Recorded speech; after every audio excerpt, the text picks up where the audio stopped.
Hello to everyone, welcome in my YouTube channel. इस video में हम देखेंगे एक क्वेश्चन को जो शॉर्ट टर्म फाइनेंस से रिलेटेड है। क्वेश्चन है, what is mean by short term finance, enlist any 8 of its sources.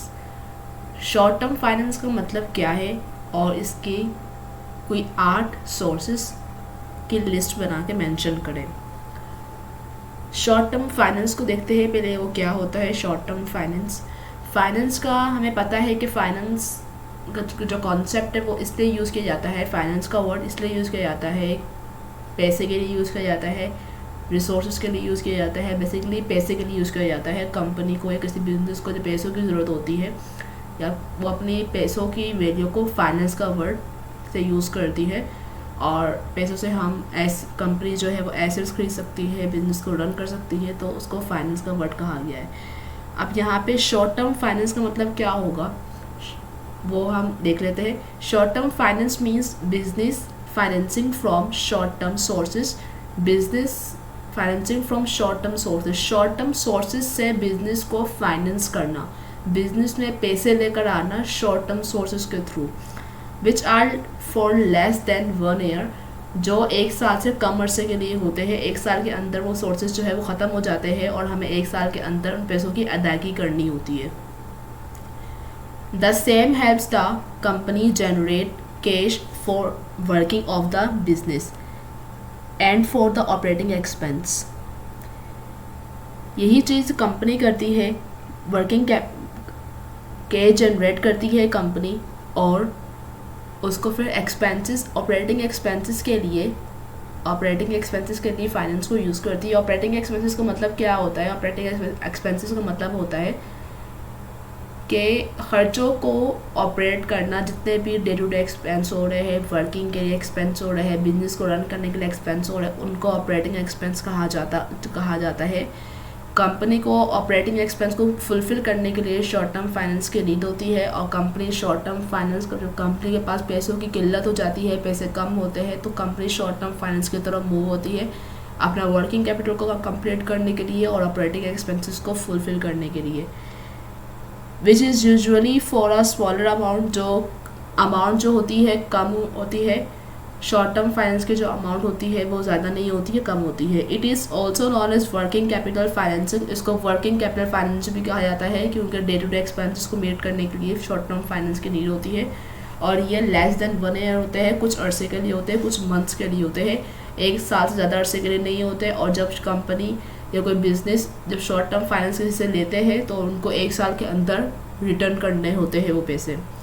Short term finance को हासिल करने के लिए क्या क्या सोर्सेस है, क्या क्या ज़राए है, वो पढ़ लेते हैं अब।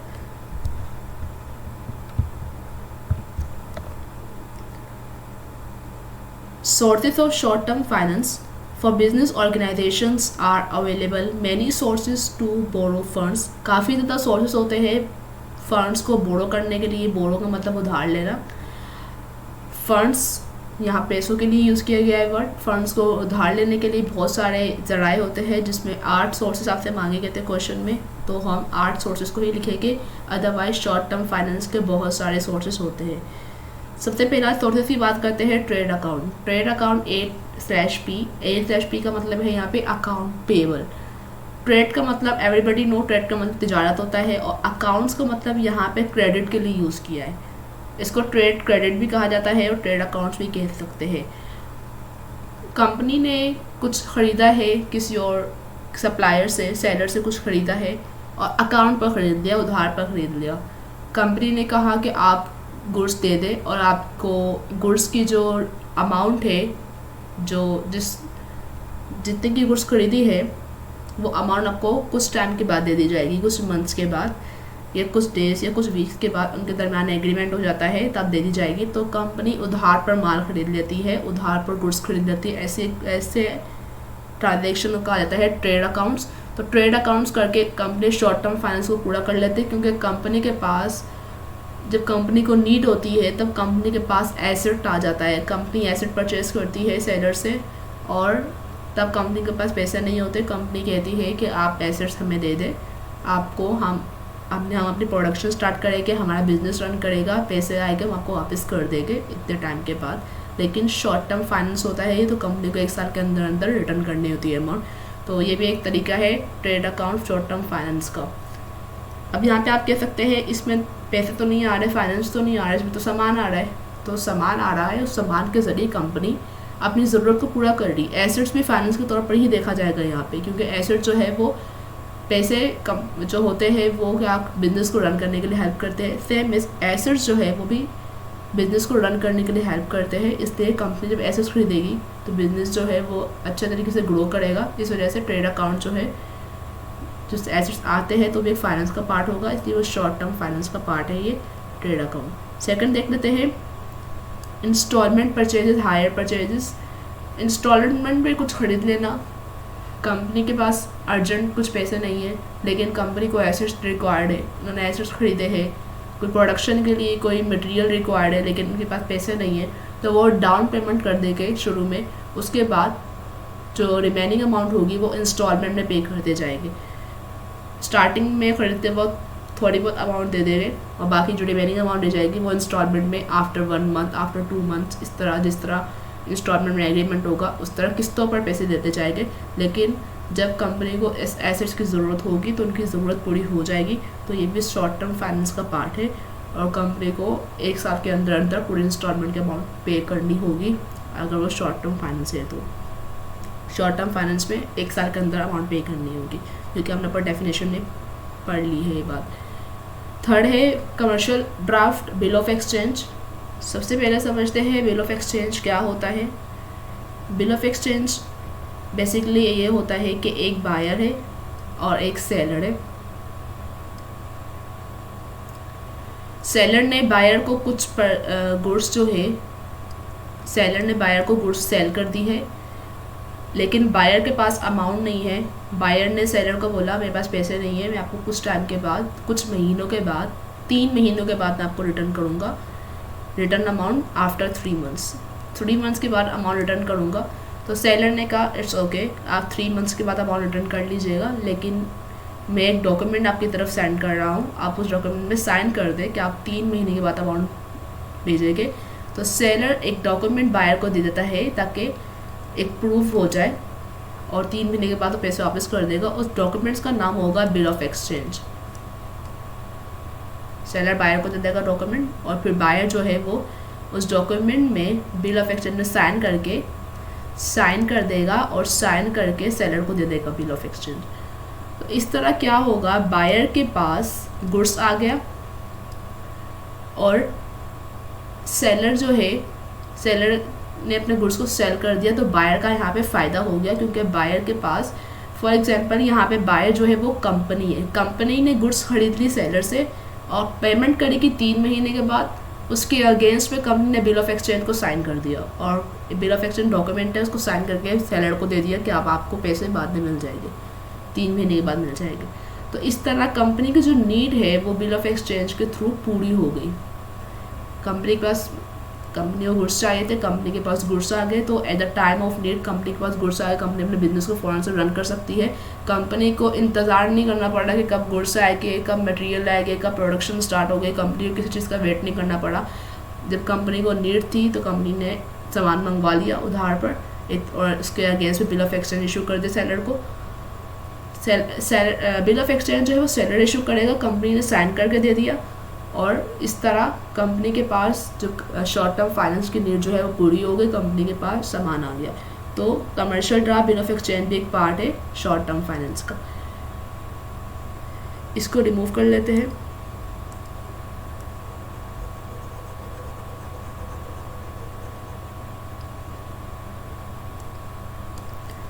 इसके बाद है promissory note. Bill of exchange जो है वो हमेशा साइन करता है सेलर, बायर साइन करता है, इशू करता है seller, issue bye seller. Bill of exchange seller issue करता है, लेकिन प्रॉमिसरी नोट जो है वो इशू करता है इशू बाय बायर। इसको जो सामान खरीद रहा है वो इशू करेगा। प्रॉमिसरी नोट जो सामान खरीद रहा है वो इशू करेगा, क्योंकि प्रॉमिसरी का मतलब ये वादा कर रहा है। प्रॉमिसरी नोट भी same as bill of exchange की तरह है। प्रॉमिसरी नोट में ऐसे ही होता है कि बायर है और सेलर है, सेलर ने बायर को गुड्स दी, बायर के पास अमाउंट नहीं है देने के लिए, बायर ने कहा मैं आपको 3 महीने के बाद, 3 महीने ज़रूरी नहीं, दो ज़्यादा महीने भी हो सकते हैं, लेकिन 1 साल के अंदर रिटर्न करनी होगी अमाउंट। बायर ने बोला आपको 3 महीने के बाद, हम 3 महीने की एग्जांपल ले लेते हैं, बायर ने कहा कि मैं आपको 3 महीने के बाद 90 डेज़ के बाद आपके अमाउंट आपको रिटर्न कर दूंगा, और इसके अगेंस्ट में बायर ने प्रॉमिसरी नोट दे दिया सेलर को, सेलर ने प्रॉमिसरी नोट में साइन कर दिए, और इस तरह प्रॉमिसरी नोट ट्रांसफ़र हो गया। बायर ने इशू किया सेलर को कि आपको 3 महीने के बाद पैसे आपको मिल जाएंगे। तो ये प्रॉमिसरी नोट एक सबूत के तौर पर आप रख लीजिए। तो प्रॉमिसरी नोट में और बिल ऑफ एक्सचेंज में सिर्फ यही फ़र्क है, दोनों में क्रेडिट ट्रांजेक्शन है, दोनों में सेलर अपने सामान दे रहा है बगैर पैसे लिए, और क्रेडिट ट्रांजेक्शन दोनों में। लेकिन बिल ऑफ एक्सचेंज में ऐसा होता है कि डॉक्यूमेंट जो इशू करेंगे वो सेलर करेगा, जो सेलर इशू करेगा तो उसको बिल ऑफ एक्सचेंज कहा जाएगा, और जब बायर इशू करेगा तो उसको प्रॉमिसरी नोट कहा जाएगा। अब बिल ऑफ एक्सचेंज में और प्रॉमिसरी नोट में, bill of exchange promissory note में क्या हो रहा है, दोनों में कंपनी, फॉर एग्जांपल यहाँ पे बायर जो है वो कंपनी है, कंपनी अगर ख़रीद ली है उधार पर कोई चीज़, तो उसके अगेंस्ट में क्या होगा, कंपनी को फ़ायदा ही हो रहा है, कंपनी की प्रोडक्शन नहीं रुक रही, कंपनी का वर्क नहीं रुक रहा सामान ना होने की वजह से, तो ये एक तरह के शॉर्ट टर्म फाइनेंस उनके फुलफिल हो रहा है। अब 5th पढ़ लेते हैं, ओवरड्राफ्ट। ओवरड्राफ्ट में क्या होता है, ओवरड्राफ्ट की फैसिलिटी बैंक प्रोवाइड करता है कंपनी को या किसी ऑर्गेनाइजेशन को। यहाँ पे सिर्फ कंपनी का नहीं पढ़ रहे, कंपनी की एग्जांपल में इसलिए दे रही है क्योंकि आपको अच्छे तरीके से समझ में आ जाएगा। बिजनेस ऑर्गेनाइजेशन, कंपनी भी है इसके अंदर इन्वॉल्व, और भी ऑर्गेनाइजेशंस भी है, बिजनेसमैन, हर कोई है जिनको भी शॉर्ट टर्म फाइनेंस की नीड होती है, उन तमाम के सोर्सेज यही होते हैं। ओवरड्राफ्ट में क्या होता है, ओवरड्राफ्ट में बैंक इशू करता है, ओवरड्राफ्ट की फैसिलिटी प्रोवाइड करता है अपने कस्टमर्स को।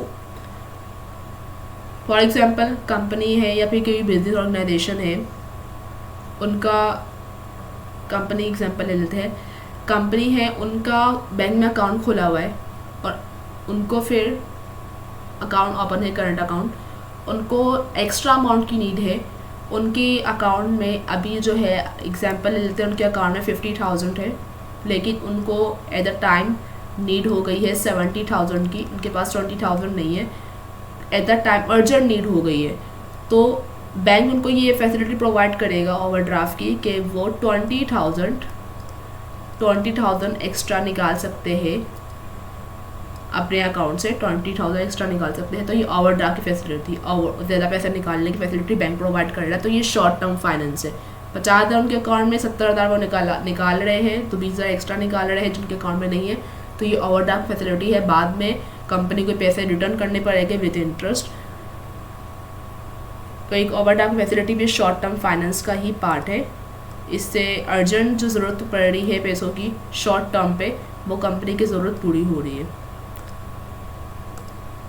इसके अलावा कॉल लोन से, कॉल लोन्स में क्या होता है, कॉल लोन्स से, कॉल का मतलब कॉल करना किसी को, कॉल लोन में ये मुख्तलिफ से लोन होते हैं। ये कुछ वीक्स के भी हो सकते हैं, ये कुछ आवर्स के भी हो सकते हैं, ये कुछ मंथ्स के भी हो सकते हैं।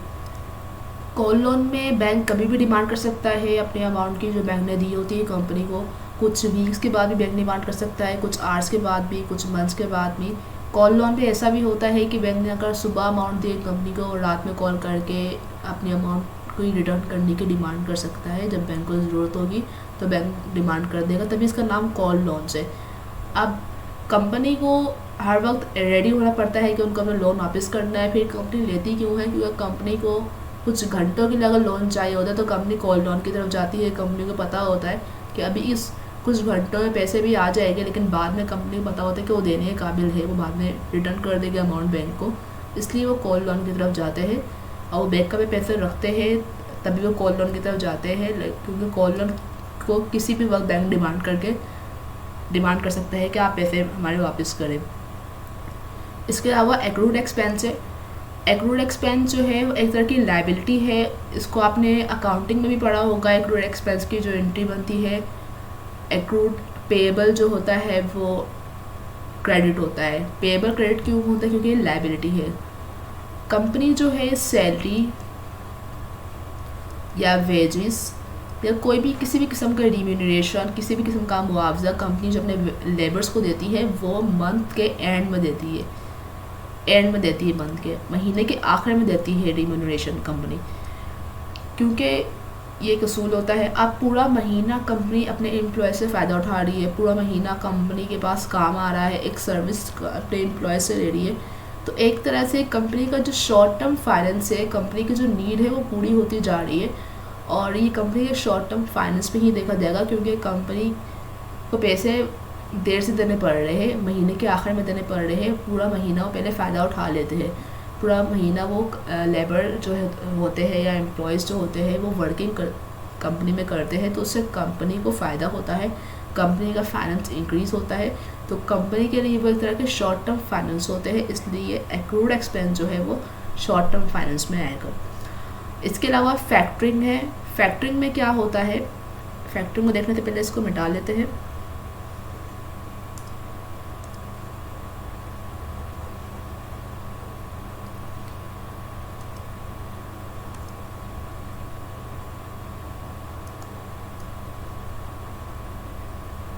फैक्ट्री में क्या होता है, फैक्ट्री में फॉर एग्जांपल एक बायर है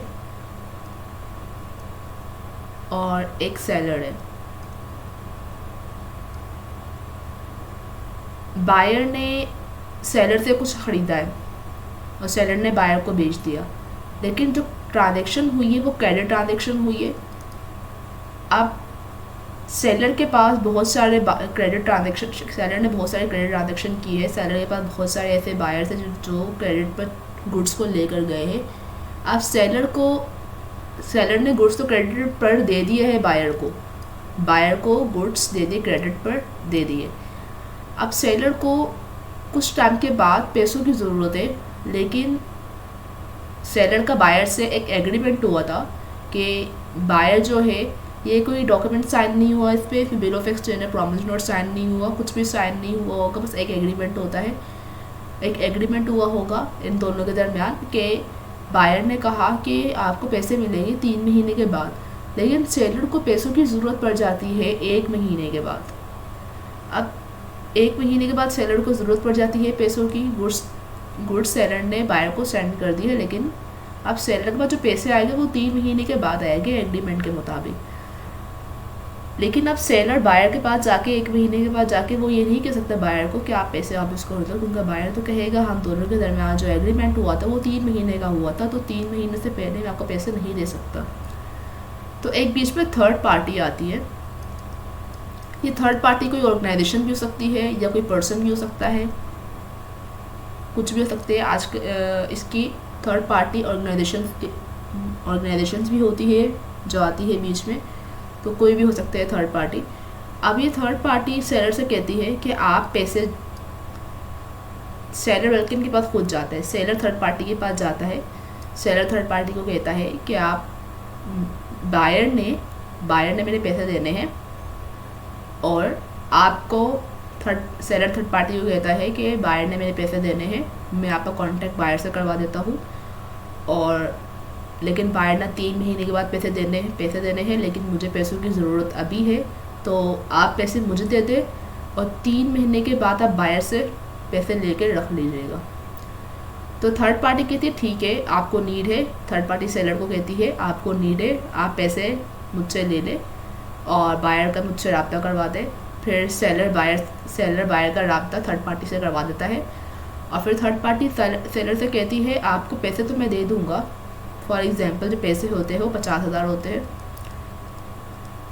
सेलर ने बायर को 50,000 का सामान बेचा था, अब बायर को सेलर को 50,000 की ज़रूरत है। अब सेलर थर्ड पार्टी से कहती है मुझे 50,000 की ज़रूरत है, आप मुझे 50,000 दे दे, 3 महीने के बाद बायर देगा पैसे, तो आप बायर से वापस ले लीजिएगा, जब एग्रीमेंट वाला ख़त्म हो जाएगा तो आप बायर से ले लीजिएगा। थर्ड पार्टी कहती है ठीक है, आपको मैं दे दूँगा 50,000 पे, लेकिन थर्ड पार्टी कहेगी मुझे क्या फ़ायदा होगा, तो थर्ड पार्टी कहेगी ठीक है, मैं आपको 50,000 के बजाय 45,000 पे दूँगा और 5,000 पे मैं अपना एज कमीशन रखूँगा।